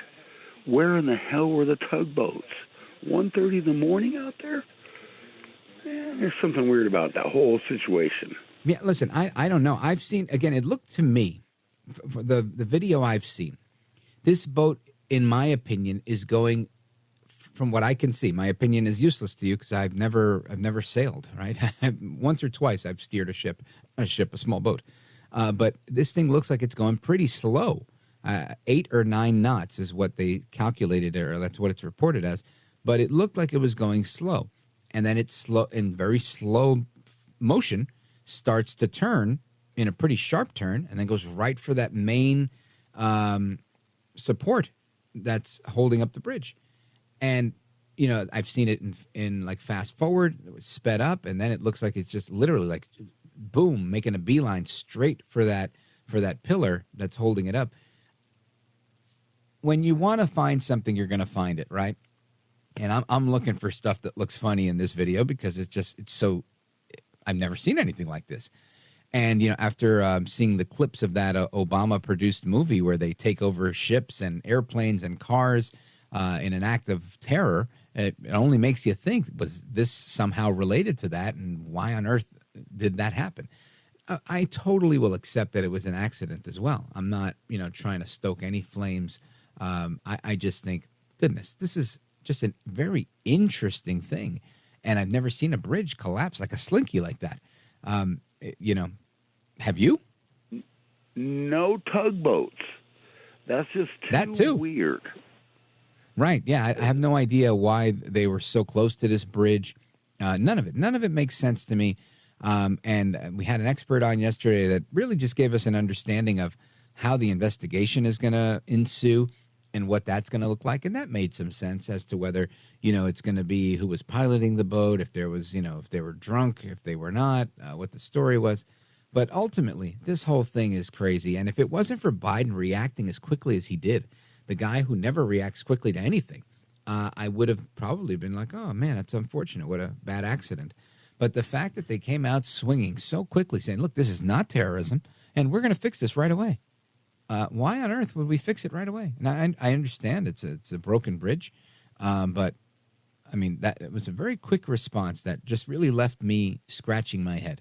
Jeff in Nevada City, California, KNCO. I love hearing from folks on KNCO in California. Big shout out to everybody on the West Coast, Oregon, California, Washington State. We're on in all of those places, and I'm happy to chat with you guys. Folks, we're coming right back with the rest of your calls. Don't go anywhere. This is America at Night with Rich Valdez. Call now, 833-4-VALDEZ. That's 833-482-5337. 833-4-VALDEZ. That's Valdez with an S.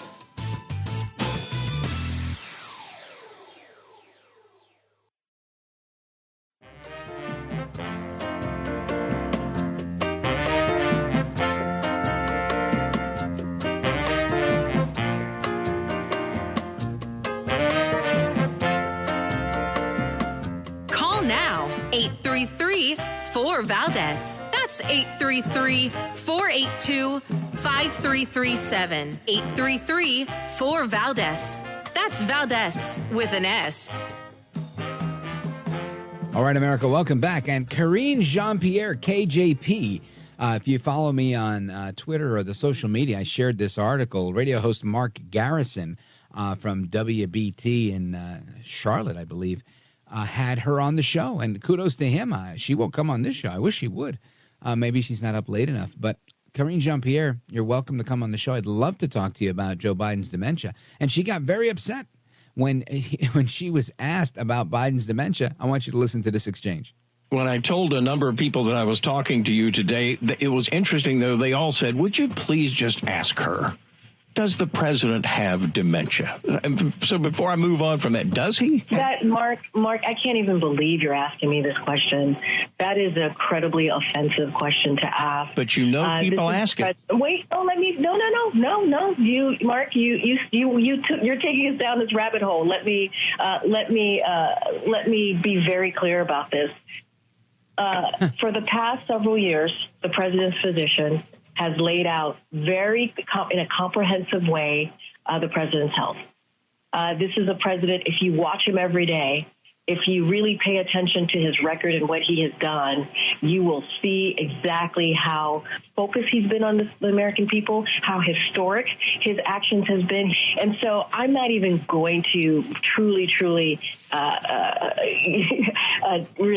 take the premise of your question. I think it is incredibly insulting, and so we can move on to the next question. Next question, please, Karine Jean-Pierre. She eventually, I think she hung up. She wasn't happy to be on there. And I've got that one for you, too, cut number 5. Ultimately, she says this is no good, right? High gas prices, grocery prices, dementia, no bueno. Listen to this. Gas prices and grocery prices, then. Big topics here in North Carolina. How does Mr. Biden win votes when people don't have as much disposable income? Look, the president understands. He grew up in a middle-class family, working-class family in Scranton, Pennsylvania. He gets it. He understands how difficult it is for Americans who are sitting around their kitchen table every month trying to figure out what they're going to pay for. You have to remember when the president walked into this administration, there were multiple crises happening. There was COVID. There was the economy was in a tailspin because of the last administration, because of what the President Trump left us with. Now you're asking me about gas prices. The president took action on gas prices. Let's not forget Russia's invasion on Ukraine skyrocketed prices of gas. And because the president took action, we are in a different place than we were a year ago on gas prices. Eggs, milk, seafood products, all the important groceries, those costs have gone down because of what this president has been able to do. And with that, thank you so much, Mark. Have an amazing, amazing day. Wow. And she hung up. Wow, she hung up. So when we come back, we'll continue your calls on every topic we've discussed, the Baltimore Bridge, everything else. But I also want to ask you, does Biden have dementia? Give me a call, 833-482-5337, 833-4-VALDEZ. That's me, Rich Valdez, coming right back with your calls. Don't go anywhere.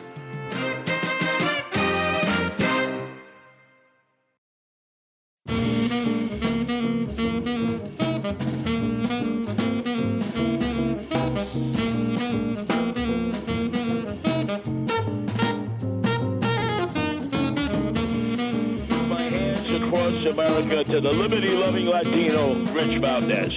This is America at Night with Rich Valdez.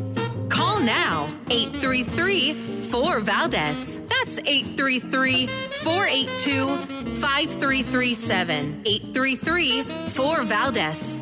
That's Valdez with an S. All right, America, welcome back, amigos. So we're discussing whether or not Joe Biden has dementia. I'd love your thoughts on it, 833-482-5337. Also, your thoughts on this Baltimore Bridge story and anything else we've talked about tonight. It's Open Phone America. That's a time-honored tradition here on this program. Started the year I was born. I was born in 1978, 45 years ago. Actually, 46. My birthday's coming up in about a month or so. And Open Phone America, started by Larry King, maintained by the late, great Jim Bohannon. And we honor that tradition, you and I, every night right here live. And I want to go to Lansing, Michigan, WILS, excuse me. Jerry, go right ahead. You're on with Rich Valdez. Welcome. Hey, Rich. Great to hear from you tonight. I was just driving down the road listening to this information that was given out about this bridge in Baltimore. I'm a retired battalion chief from Lansing, Michigan, which is the capital city of the state of Michigan, and so I had a lot of experience in, natural disasters like this over my career. In any event, some things that weren't mentioned on this whole thing was, number one, I was a sailor. I mean, I had my own sailboat, and I sailed the whole East Coast out in the Caribbean, the whole 9 yards, okay? Wow. So I know the rules of the road, okay? I did what they call the triangle route from Lake Michigan all the way down to Chicago, up the East Coast, back up the Hudson River to the Erie Canal and back into the Great Lakes. And plus so I got thousands of miles under my belt in sailing. I know, like I said, the rules of the road. This freighter that was in this harbor, Baltimore Harbor, which I'd sailed in there, if he's in there, he's required to have a certified, licensed, pilot on that boat. Okay, he can't be just a regular captain can't run around with that type of a freighter in that area there.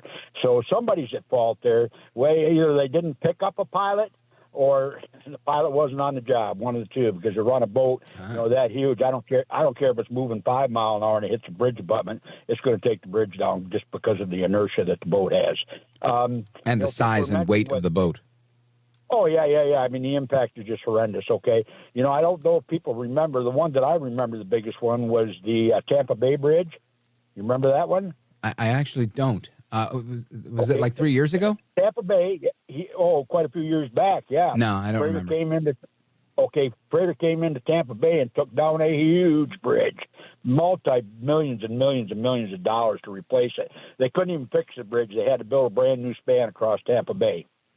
So It was and that was another thing, a piloting error. The ship ran into one of the piers, took the whole thing down. The old bridge is now a fishing pier across the bay, and there's a brand new one, a very unique one that sits right beside it, but it costs a lot of money, and I don't know, but, on these things like this, I think we got to look to see, who the insurance company is, who the owner of the vessel is, and why should we pay for it? That's my question. Why should Joe jump right up and say, we're going to take care of it, we're going to pay for it? Right. We got enough burden on us. We got enough burden on us in this country, okay? I mean, he's overburdened us as it is in 3 years. My God, man. I'm like I say, I'm 80 years old. I'm still sound mind, and I still go about my life, okay? God bless you. I spent 27 years as a firefighter and 39 years as a real estate broker. I did both jobs at the same time. And I got a pension from the fire department, and I'm one of the few people that can draw Social Security because firefighters and policemen don't pay Social Security. But if you worked on a job that you did and you had not 10 years, 40 quarters, you had to have 32 years in to overcome the double dipping that Congress put in. So I worked 32 years, paid into it 32 years. So I'm one of the few that draws Social Security. But my pension is basically the same that it was when I retired 31 years ago. Wow. Fixed income. That's what they call it, right? So now, Jerry, you've been on the water there, and a lot of people are saying there's some foul play here. I don't know the extent of the foul play. What are your thoughts? We're all just conspiracy theorist people today. This and that. Yeah. I honestly don't believe that. I think there's. I think there was an error there. Either the pilot didn't know what he was doing or they didn't pick up a pilot. That's what we're going to find out. They didn't pick up a pilot, and they were running that boat out of the harbor, that vessel out of the harbor without a pilot. Yeah. And again, the ship is called the Dali. It's owned by Grace Ocean Private, which is a Singapore-based company that provides water transportation services, and they were chartered by the Danish container shipping company Maersk, which is big. I think every container says Maersk on it nowadays. And Jerry, I want to thank you for your call, and Godspeed to you on a great career. Thanks for your service as a firefighter and a realtor, and for chiming in on this conversation, because I don't know anything about that. And we continue. Let's go to Chase calling us from Marietta, Georgia. WDN. Go right ahead. Your thoughts. Hi there, Mr. Valdez. Thank you so much for taking my call, number one. My pleasure. Hey, man, it's just an honor to be on. I love radio, and I'm all about, I have hope that AM radio will be around my entire life. I'm a 34-year-old guy now, and I listen to a lot of sports and a lot of political stuff. I consider myself politically neutral. I was probably raised in a somewhat conservative household, but a household that believes in love, kindness, compassion, and getting along, and the antithesis of hatred. We're not a family of hate. We were maybe a little broken when I was a little broken as a child, with parents not getting along on occasion, but that's a personal thing. I just wanted to give my thoughts. I hear so much negativity in the American media, particularly about like President Biden having maybe dementia. I just find that to be cruel and stupid. I mean, this is a grandfather. This is a father of Hunter Biden. This is don't grandfathers and fathers get dementia? Well, I just think that it's like child. That's a simple one, though, Chase, right? My father had dementia. He was my father. Well, no, I understand it's a condition. I just choose to believe that President Biden does not have it at 82. I mean, he could be 95 years old and be legitimately diagnosed that way with scientific evidence, graphic evidence via, a medical doctor could say at 95 maybe he has it, but today he doesn't. He seems very sharp to me. I trust the gentleman. He's our president. I trusted President Barack Obama. I thought President Trump was an outsider that got in there and has a lot of passion for the United States, and he doesn't enjoy, our country necessarily maybe potentially being taken advantage of by our creditors, which I probably believe are mostly overseas. I think, a lot of overseas investors have a lot of control. And when I say that, that doesn't mean these are our enemies. I think that they're our friends. And I think that international cooperation is the key to having a functioning society throughout all of Earth. And so that means that, from my view, that we have to get along with all of our allies in Europe and try to, if we can at all in our capacity, promote peace in Gaza and promote peace in Ukraine and make sure that both sides are satisfied. I think that is in the interest of both ourselves and our allies in Europe. And so NATO as a whole is just a tremendous unified group of countries that believe in democracy, peace, and fostering friendship and sound relationships throughout the entire world. And it has functioned and protected the world since World War II. And we can't take that for granted. We need to keep these relationships intact, and we need to keep them functioning. And so the incident in Baltimore is a tragedy. Was it done on purpose? I like to see the good in people. I'd like to say no. I mean, sometimes people make mistakes. It sounds like that ship had some mechanical issues. So the logical thing to say would be it's just a tremendous tragedy and it was done on accident. I don't think any human being, we all know good versus evil, would intend to commit an act like that on intent. So it sounds like it was an accident, and it sounds like, we have just tremendous life-saving folks in our Coast Guard and in our obviously local police departments and all law enforcement, FBI, all folks involved with trying to save lives involved in the incident. And I like to see the good in people, and I see a lot of good in many aspects of America. So do I, Chase, honestly. And I appreciate a lot of that. I can tell you that I think just to go point by point on, you made a lot of really interesting points. The first one being, I can also choose to say I don't think Biden has dementia, but the problem is I think he does, only because I've seen it happen in my own family, and so many of the mannerisms that my father displayed, I see Biden displaying. And it doesn't mean it's a full-time condition, right? It's a degenerative disease, so it oftentimes hits harder at nighttime after the sun goes down. So during the day, you could be as sharp as you always were, but towards the afternoon, you start to lose it a little bit. Things like aphasia, where you just forget the word, but you're struggling to find it. You still find it in your mind. It just doesn't come out of your mouth. Things that we see Biden do regularly, the rigidity that he has in his posture, the shuffling of his feet when he walks. And again, I'm not a doctor. I'm just somebody that's went through this with my own dad and saw how it looked. And I see a lot of that in Joe Biden. Also the muscle memory. Like my dad was a real tough guy, liked to fight a lot. and he fought till his very final days. And it's because it's what he knew, and it was that muscle memory. And I think Biden is, he uses his muscle memory as a politician, a retail politician, flashing his smile and the whispering technique he uses, or "come on, man," and the things that I think he's always relied on to get him through in sticky situations in politics. So all of those things combined, for me, lead me to believe that he's not anywhere close to being of sound mind like you or me or even other candidates like RFK Jr. or Donald Trump in this presidential race. Now, with respect to the bridge, listen, I also want to see the good in people, and I always want to see the good in people. Lamentably, I think that there are people that do harm. I'm not in Marietta, Georgia, like you are, which sounds like a wonderful place, but in New York City, I can tell you, there are gangs of immigrants coming from Venezuela that are punching women in the face to steal their iPhones. One of them just dragged a woman by her hair just so that she would drop the phone. He was on a moped, and he dragged her, 10 feet just to get this phone. So it's lamentable, but the reality is there are bad people. There are people that wake up and want to hurt other people and do bad things, just like the people that hijacked the airplanes and drove them into the Twin Towers in New York City, something I saw with my very own eyes. And that, again, was done on purpose. So as much as I want to believe in people, I realize that there is bad and evil in this world. I agree with you that we have to maintain relationships with international partners and allies. But again, there are bad people. There are people that want the demise of the United States.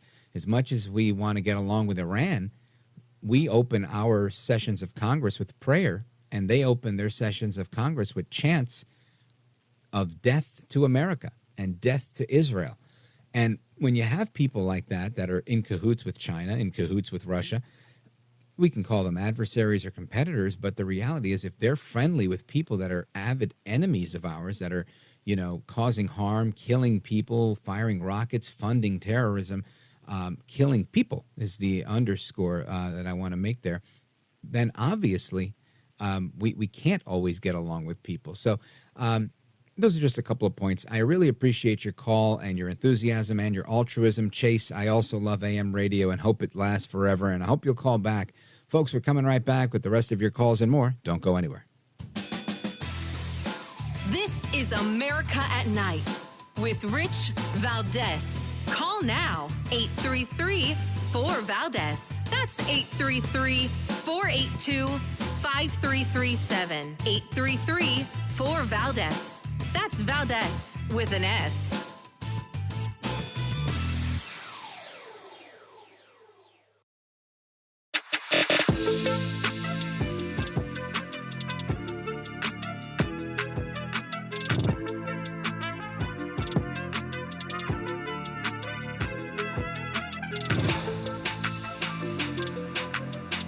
America at Night with Rich Valdez. The daughter of immigrants who overcame every daunting obstacle and went on to achieve the highest levels of the American dream. So that is why I'm so proud to introduce to you the next Vice President of the United States, my fellow lawyer, a brilliant scientist, technologist, a fierce warrior mom, Nicole Shanahan. All right, folks, that was the announcement yesterday. I failed to mention this yesterday when this happened, and forgive me for that. We had the audio. I had all of it. I was caught up with lots of different things. We had a lot of callers calling in. And I want to acknowledge that this woman, Miss Shanahan, who is running with RFK Jr., I don't know anything about her. I know that she seems very wealthy. She seems to be very accomplished educationally. I don't know much about her. I don't know if that's going to help his campaign. I would have thought that he would have had a more fruitful campaign and a more robust primary against Biden. I would have positioned this as the battle for the soul of the Democrat Party. I'm a Kennedy, but that didn't happen. And I don't know if that was a missed opportunity or if, Biden really had the stronghold on the party so much that JFK couldn't do it. I don't know. I really don't know. I'm interested in your thoughts on that as well. 833-4-VALDEZ. Let's go back to the phones. Charleston, South Carolina. Let's go to Scott. Scott, you're on with Rich Valdez. Go right ahead. Hello, Rich. I'd like to respond to Chase. And sure. It's going to be critical, but Well, he's not here anymore, so be nice. Oh, I will.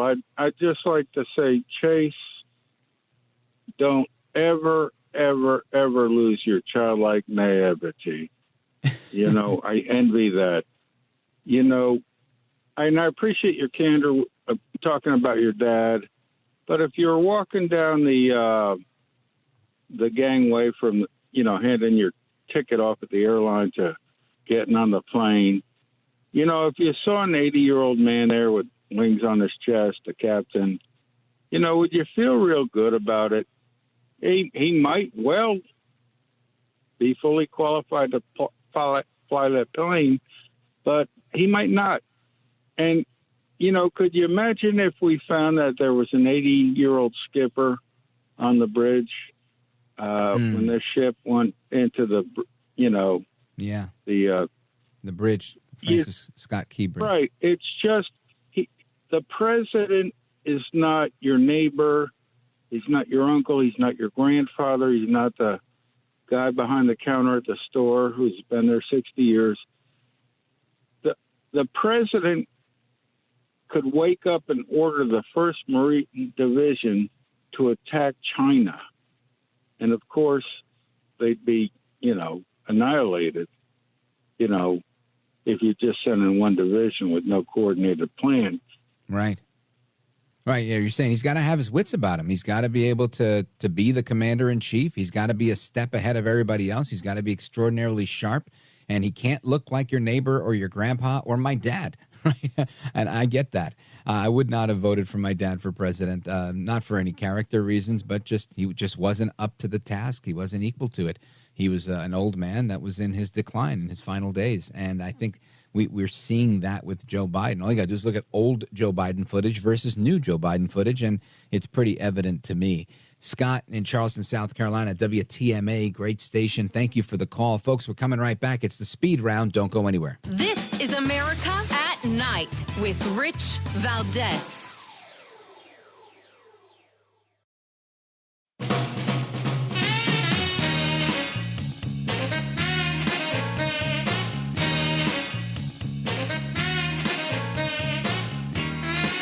All right, to the phones we go. Let's go to Gary, Grass Valley, California, KNCO. Gary, it's the Speed Round, so use few words and make it count. Go right ahead. Okay, factor in on that ship, hitting the bridge, that even if it lost power, if it was an outgoing tide and an offshore wind, it would be damn tough to control. Yeah, good point. I've never, steered a ship of that magnitude, but that is diesel. Very, very big ship. Thank you, Gary. I appreciate it. Big shout out to Grass Valley, California, KNCO. Phil is in Lansing, Michigan, WILS. It's the Speed Round. Make it count, Phil. Go right ahead. Yeah, 2 idea events. One, the balloon going across the country where it sends its data points, and then afterwards, we'll have to put it right there. You're right. Chinese spy balloon, right? That happened, and whatever happened, everything was swept under the rug at the end. I think you're right on that one, Phil. Big shout out to everybody listening in Michigan on WILS. Thank you, America, for putting up with me again. We're going to do it again tomorrow, God willing. Take care, good night, and God bless. Hasta la próxima. I'm Rich Valdez.